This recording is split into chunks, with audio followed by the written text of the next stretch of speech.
عزیزان گرامی، فرصت بزرگ و نعمت بزرگ. ما گناهگار هستیم، یک کمی متوجه شیم، نکنیم خدا در گناه ها مصروف نسازیم، وقتی خدا ضایع نسازیم. رمضان مبارک است، 11 ماه تو گناه کرده ای، 11 ماه از الله فرار کرده ای، 11 ماه تو الله را نشناختی، 11 ماه صفات الله در ذهنت نآمد، آخرت در ذهنت نآمد، جهنم در ذهنت نآمد، عذاب جهنم در ذهنت نآمد، محاسبه و ملاقات الله در ذهنت نآمده. یاغی و باغی بودیم، دی رمضان آمده، به الله رجوع بکنیم، با پروردگار رجوع بکنیم، دقیق شویم. این کدام ماست؟ چه قسم رجوع کرده میتونم، چه قسم توبه کرده میتونم، چه قسم اظهار ندامت کرده میتونم، چه قسم واقعا خودم میشناسم و الله سبحانه و تعالی را میشناسم. عجیب است، بسیار عجیب است. الله سبحانه و تعالی، به الله قسم، بنده خدا نمیخواد که به جهنم بندازه. الله خواسته که بنده های خدا به اشکال متنوع گناهش معاف بکنه و یا را مستحق جنت بگردانه. ولی تو بندستی که غافل هستی، تو بندستی که از اعلامی که الله میکنه خبر نداری. آیت برات خواندم، قل بگو ای رسول الله صلی الله علیه و سلم، یا عبادی الذین، ای بندگان ما، ای بندگان ما، کدام مردم اسرفوا علی انفسهم، که زیادت کردن، از حد تجاوز کردن بالای نفسای خود. هر انسانی که گناه میکنه به نظام الله هیچ تغییری نمیاره، به الله هیچ نقصانی رسانده نمیتونه. هر انسان گناه میکنه، ظلم سر خود میکنه، نفس خود به عذاب الله، به غضب الله پیش میکنه. ولی الله سبحانه و تعالی چقدر مهربان است، چقدر رحمان است، چقدر رحمان است. پیغمبر خدا میگه بگو به بندگان ما، بگو به بندگان ما که گناه کرده، انواع گناه ها را کرده، لا تقنطوا من رحمت الله، از رحمت الله ناامید نشوی، مایوس نشوی. رحمت الله وسیع است. الله اکبر. الله لازم گرفته وسعت رحمت خدا، نوشته کرده رحمت خدا.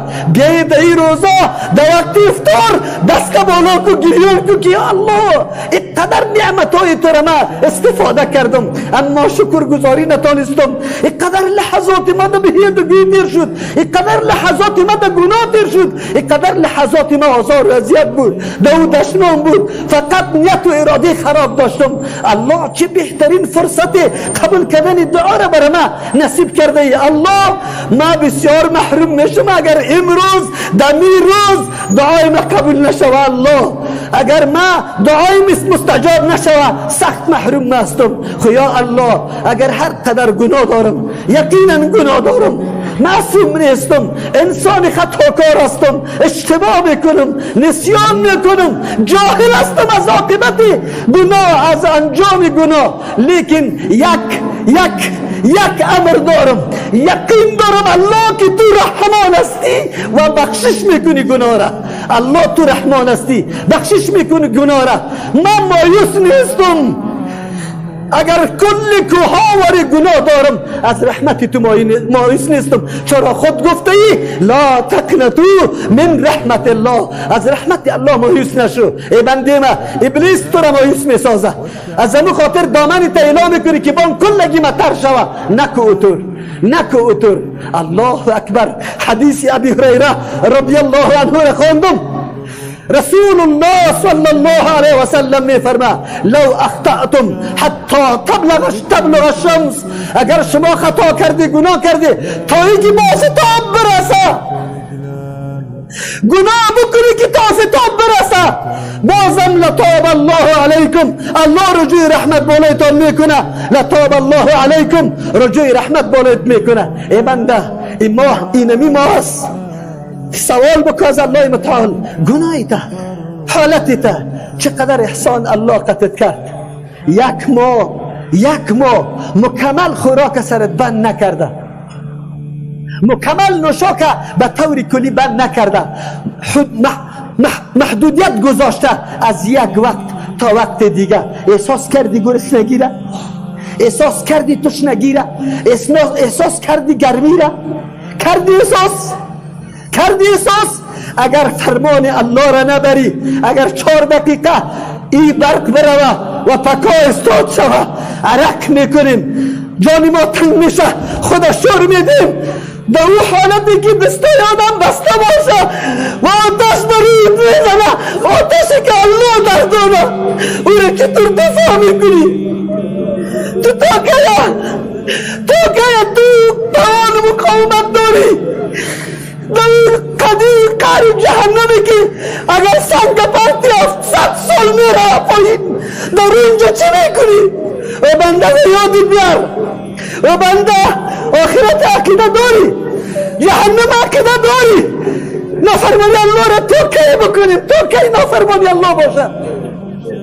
کدام موقعی است برای ما تو الله فرصت میده، رمضان میاره، تو از این رمضان درس بگی، فقط محدودیت سرت مون. چقدر تشنه و گشنه شدی، چقدر اونجا زقومی که میخوری که لا یغنی برای تو یک دفعه نمیکنه من الجو، از گرسنگی را بخو این چیز نیه. لیکن بگاه شربت جور کرده ای، بگاه آبی سرد جور کرده ای، لیمو انداخته ای، بسیار با لذت میخوری.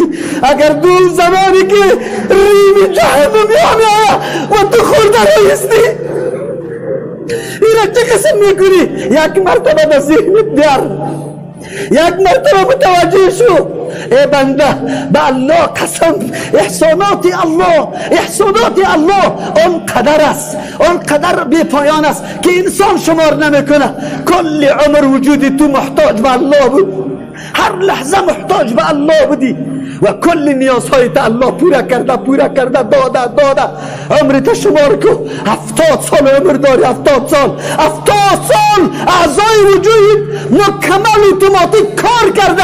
یک دقیقه اپندکس میشی، در پیش دکتر جان میروی، به الله قسم اگر پرسان کنی که چند میگیری، زود دکتر صاحب میگی دکتر صاحب جان الا زود شو که بیادرم اپندکس شده، 1 ساعت باقی مونده، اگر عملیات نشوه از بین میره. دکتر صاحب چاپلوسی میکنی، دکتر صاحب پول میکشی برش میگیری، فیصله نمیکنی. آنقدر تشکری، آنقدر قدر، آنقدر احترام، آنقدر اکرام به یک دکتر صاحب برای 1 ساعت فقط رودت تو خورده، پس او را عملیات کرده، قطع کرده، وصل کرده. یالله که اینقدر عمر احساناتش تو دیدی، لمس کردی، مشاهده کردی. ای بنده گناهگار، تا کی از الله فرار میکنی؟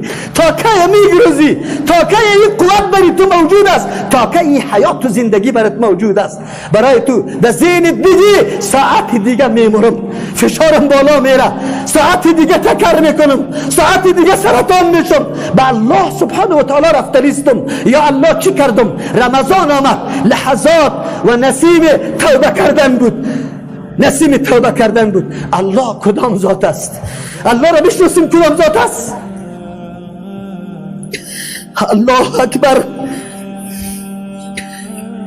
ابی موسی اشعری رضی الله عنه میفرما قال رسول الله صلی الله علیه و سلم ان الله عز وجل، یقینا الله که عزیز است، عزتمند است، ارادهش نافذ میشه، حکمش میچله، هیچ کس اراده از او مانع شده نمیتونه. و او ذاتی که عظیم است، جل است، بزرگ است. او چی میگه؟ یبسط یده باللیل، دستی که لایق شان الله است میگسترانه در شب. چرا میگسترانه؟ هموار میکنه لیتوب مسیء النهار، به خاطر که توبه کنه کسی که در روز گناه کرده. الله دست دراز میکنه با گناهگارا که توبه بکنه تا الله توبهشون قبول کنه که روز گناه کرده. و یا یبسط یده باللیل و یبسط یده بالنهار، دستی که لایق شان الله دراز میکنه در روز، لیتوب مسیء اللیل، به این خاطر که رجوع بکنه کسایی که در شب گناه کرده. حتی این معامله قطعی تو بنده غافل، قطعی تو بنده باغی، قطعی تو بنده جاهل، قطعی تو بنده که هیچ الله را نشناختی، نه رحم الله را، نه معرفت نعمت الله را، لیکن الله متعالی معامله را قطع داره. حتی تطلع الشمس من مغربها، تا ای که آفتاب از مغرب طلوع بکنه. الله دری توبه را نمیبنده در روی تو. ما بگوید که با وسع اینقدر رحمات الله انسان بازم مستحق جنت الله نگرده، مستحق مغفرت الله نگرده، ای آدم مستحق جهنم نباشه، ابد الاباد نباشه. شما خود فکر بکنید و ذاتی که برات میگه که تا فتاب گناهایت برسه، تا فتاب گناهایت برسه.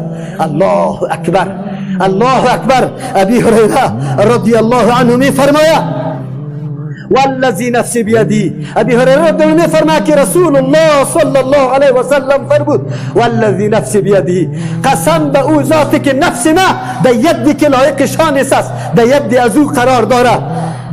لو لم تذنبوا، اگر شما گناه نکنید، لذهب میبره، لذهب الله بكم، الله میبره شما را، ولجاء بقوم یذنبون، خامخا الله قومی را میاره که وا گناه بکنه، فیستغفرون الله، بخشش طلب میکنه از الله، فیغفر لهم، الله برشان بخشش میکنه. حدیث مسلم شریف و بخاری شریف است. ببینید اگر ما گناه نکنیم و استغفار از الله طلب نکنیم، قوم دیگری را میاره. احسان الله را ببین چقدر رحمان است، چقدر مهربان است. زمانی که افطار میکنی دست دعایت بالا کن، یک فرحت و خوشی است، فرحتان للصائم. دیگه فرحت دمرای ملاقات الله سبحانه و تعالی است. گپ الله یقینی است، حق است، راست است. بنده چقدر تفاوت قائل شدی، برای متاع دنیا چقدر زحمت و محنت کشیدی، برای الله چقدر زحمت کشیدی. بنده چی کردی؟ بنده چقدر احساس پیدا کردی در رمضان؟ چقدر فهمیدی که شیطان از ما دور شده؟ چقدر فهمیدی که رحمت الله دروازهش باز شده؟ چقدر احساس کردی؟ احساس کردی که در این هر شب رمضان عتقا من النار است، مردمی است که از آتش آزاد کرده میشه. در ذهنت آمد که یا الله من در جمله امی عتقا شما رستم یا نه؟ نشوه که در او عتقا من نباشم. یک کم احساس برد آمده بود. رسول الله خو کلی توصیه ها را برد کرده بود، تو زد ذهنت گرفتی، متوجه شدی؟ متوجه شدی که چی کرده؟ عزیزان گرامی، فرصت بزرگ و نعمت بزرگ. ما گناهگار هستیم. اگر الله سبحانه و تعالی اعلان قبولیت توبه را نمی کرد، اگر الله سبحانه و تعالی اعلان قبولیت توبه را نمی کرد، چه راه و چاره داشتیم؟ کدام طرف می شدیم؟ آیا مال و متاع و اولاد کفایت می کرد؟ نه. یوم یفر المرء من اخی، روزی آمده نیست که اونجا فرار میکنه برادر از برادر، و امه و ابیه، و از مادر خود و از پدر خود، و صاحبته و بنی، از زن و فرزند خود فرار است. او تو روز میآید چی میکردی؟ الله قبول میکنه. ان الله یقبل التوبه عن عباده، الله است که قبول میکنه توبه از بنده های خود. و یعفو عن کثیر عن السیئات، الله عفو میکنه از گناه ها. الله هست چه موقع برات داده، چه عظیم نعمت برات کرده. الله برات میگه و بنده گناهکارم از رحمت ما مایوس نشو، بیا رجوع بکن و توبو الی الله توبه نصوحا، رجوع بکنی به سوی الله به توبه مخلصانه صادقانه که واقعا دیگه شایبه نعوذ بالله منافقت و تنها کلمه زبان نباشه، از صدق دل، از صمیم قلب، در عمل واقعا آدم رجوع به سوی الله متعال بکنه.